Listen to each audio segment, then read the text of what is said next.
C'est un atelier qui visait à améliorer les capacités des forces de sécurité, à faire respecter le droit à la liberté d'expression et à l'accès à l'information. Voici pourquoi sur 3 jours, ces derniers ont été mobilisés durant 2 jours, contrairement aux journalistes qui ont été entretenus en un seul jour. Les hommes des médias ressortent ravis de cette formation. On a pu comprendre que les forces de sécurité et de défense et les journalistes jouent pratiquement le même rôle dans la préservation, sinon la consolidation des acquis de la démocratie.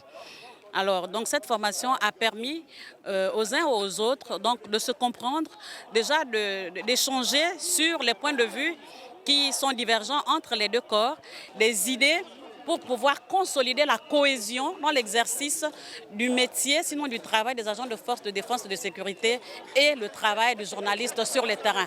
Il était important déjà que chacun relève les obligations des uns et des autres, que chacun apprenne à comprendre les limites de l'un et de l'autre. Pour améliorer les relations entre forces de défense et de sécurité et les médias, le formateur a animé de manière pratique le dit atelier en mettant en commun les intérêts de chaque partie tout en comprenant les contraintes de chacune d'elles. Le but, rendre plus simple l'accès à l'information. L'idée, c'est de mettre un peu d'huile dans les rouages, d'apprendre à discuter, d'avoir des contacts et pour les forces de l'ordre, de comprendre que donner des informations factuelles en soi, ça n'est pas dangereux pour eux, et de faire comprendre à la presse que les forces de l'ordre ont bien sûr des contraintes, par exemple le code de procédure pénale.